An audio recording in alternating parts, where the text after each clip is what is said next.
Como les decía al comienzo, celebramos en la Iglesia la fiesta de Santa Teresa de Calcuta, esta religiosa de origen albanés que pasó la mayor parte de su vida evangelizando en la India y sobre todo cuidando a los más pobres de los pobres, y después a través de las diferentes congregaciones religiosas que ella fundó, la obra de su carisma, de la gracia que ella recibió el día 10 de septiembre de 1946, cuando escuchó esa locución interior, esa voz del Señor en su corazón que decía las palabras de Jesús en la cruz: tengo sed, y descubrir que estaba siendo llamada a saciar la sed de Cristo con las almas de los pobres. Esta obra que ella fue llamada a realizar, lógicamente incluyó después en su fundación a muchísimas personas. Se calcula que ahora mismo habrá como unas 5.000 misioneras de la caridad en el mundo, la congregación que ella fundó. A lo largo de los años, hoy es el 25 aniversario, yo la vi a ella 2 meses antes de morir. Ella muere un día como hoy, el 5 de septiembre, y yo la vi por última vez en julio de ese mismo año. A lo largo de los años, la vida de un santo es tan grande, es tan rica, tiene tantos matices, ilumina tantos aspectos de la vida cristiana, que cuando piensas en esa persona, y sobre todo cuando la has tratado, como tuve el privilegio de tratarla durante 20 años, la conocí en el año 1977 y muere en el 97, cada año o cada vez o cada pensamiento ilumina aspectos y ideas diferentes de la vida cristiana. A mí ciertamente me impresionó y recordaré siempre el extraordinario amor, la increíble capacidad de reconocer el Cristo de la cruz, el Cristo crucificado, en el rostro y en la vida de cada pobre. Saber reconocer a Jesús que dice: a mí me lo hiciste. Pero sobre todo en este día, en estos días que pienso mucho en ella y lo que significó en mi vida y lo que significa ella en mi vida en este momento, de las cosas que más me impactaron, porque lo vi muchas veces y ahora mismo voy cayendo más en la cuenta de lo importante que eso fue en su camino de santidad. Para ella, lo único que le importaba de sus hermanas, y se lo oí decir tantas veces, era que obedecieran a la regla. Es lo único que le importó. Yo creo que esa mujer tenía memorizadas las constituciones de su congregación religiosa. ¿Y cuántas veces la oí decir a aspirantes, a postulantes, a novicias, a hermanas profesas de muchísimos años? Cumple la regla y llegarás al cielo. Cumple la regla y alcanzarás la santidad.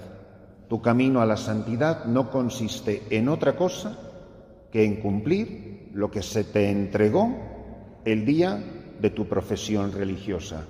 Este librito, decía ella, es tu camino al cielo.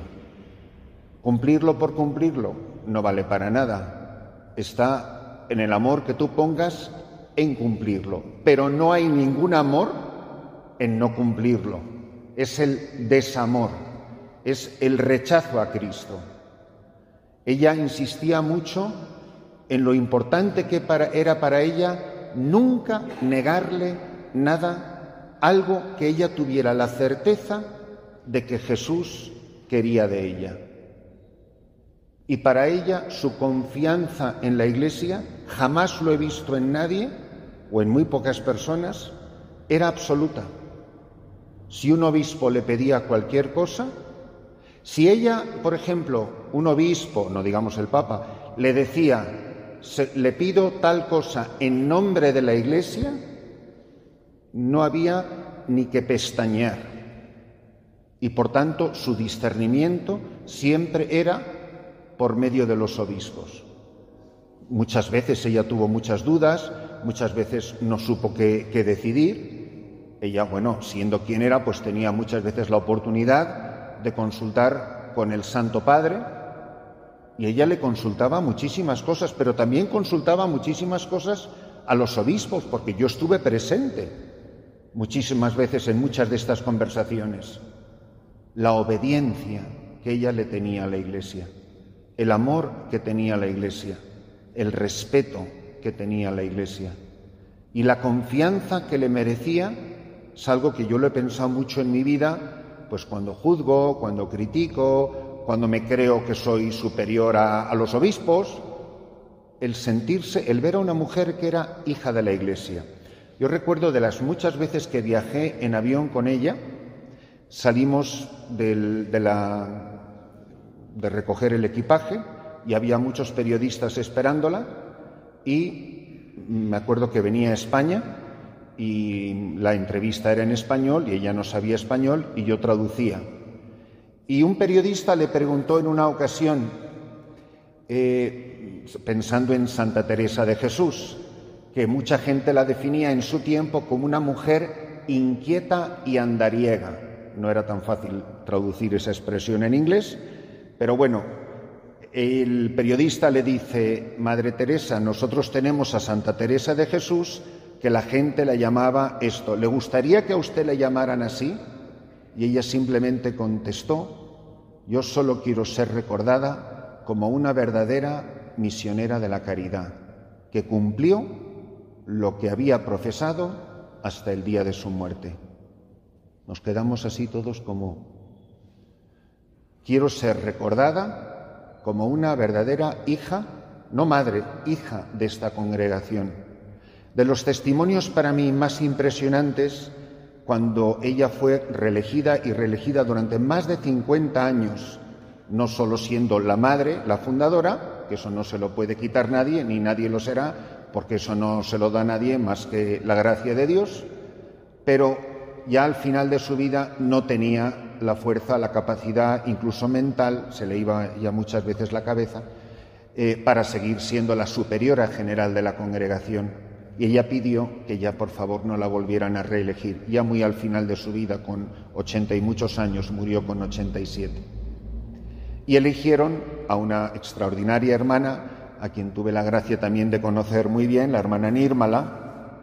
En los últimos años de su vida, ella vivió como una hermana más.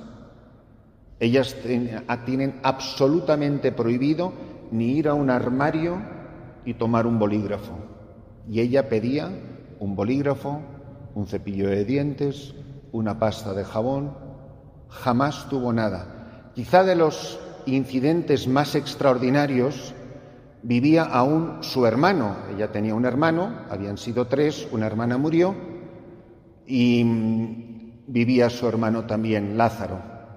Y en una ocasión él vino a verla y le dice, ya siendo ella mundialmente famosa, le dice el hermano a la Madre Teresa, él la llamaba por su nombre de bautismo, que era Inés. Agnes le dice: te quiero dar este bolígrafo. ¿Dicen ustedes bolígrafo? Te quiero dar este bolígrafo que era de nuestros padres. Y dice ella: lo siento, pero tengo un voto de pobreza y no lo puedo recibir.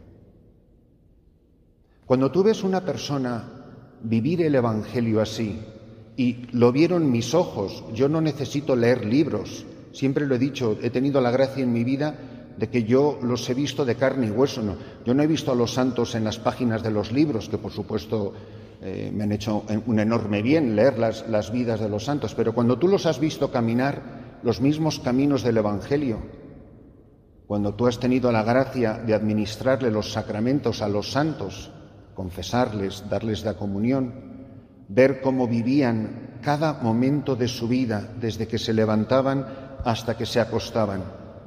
El recuerdo quizá más impactante de todo esto que estoy diciendo es la conciencia de que yo no existo, yo no importo. Cómo esté yo da completamente igual.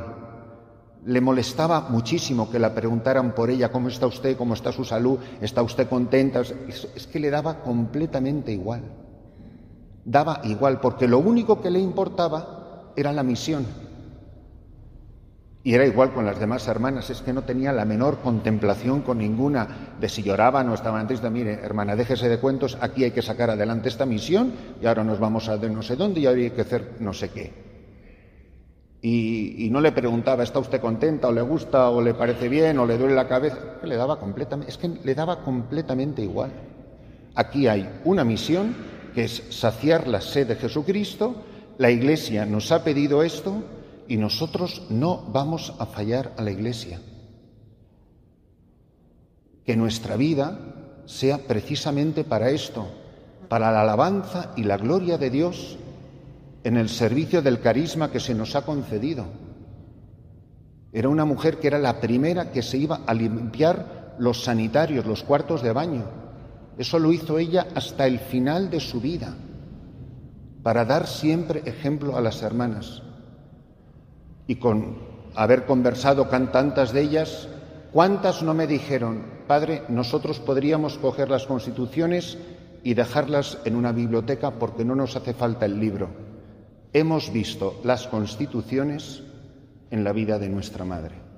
Creo que es lo más bonito que se puede decir de una hija a una madre. Yo he visto en la carne de mi madre lo que ella ha dejado escrito para nuestro camino de santificación al cielo.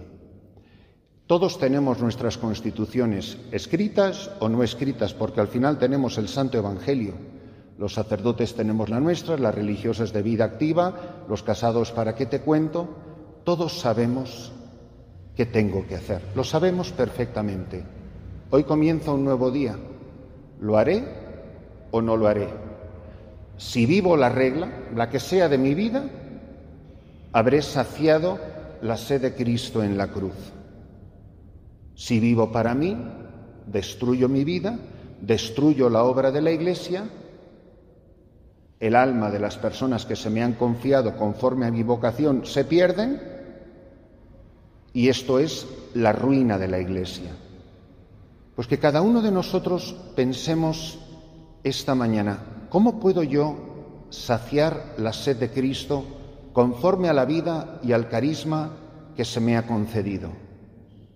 ¿Cómo puedo yo vivir más plenamente la misión y la tarea? Que yo me dé cuenta lo importante que es la vida de cada uno. Ella recogió en una sola casa más de 80.000 moribundos de las calles de Calcuta, pero siempre decía, y ella recordaba perfectamente cuál fue el primer pobre que ella recogió. Y decía, si no hubiera recogido uno, nunca hubiéramos recogido 80.000. A mí me puede parecer que lo que yo haga, como yo soy insignificante en la Iglesia, no importa nada. No, lo que tú hagas hoy es importantísimo para la Iglesia. Lo que tú hagas hoy puede saciar la sed de Cristo por la salvación de un alma. Una de las cosas que más le mortificó a ella fueron las millones de fotografías que ella le sacaron. Y ella siempre decía, yo he hecho un pacto con Jesús, que por cada foto que a mí me saquen, Él saque un alma del purgatorio. Pero ¿cuántas almas del purgatorio puedo sacar yo si hoy soy fiel a la regla?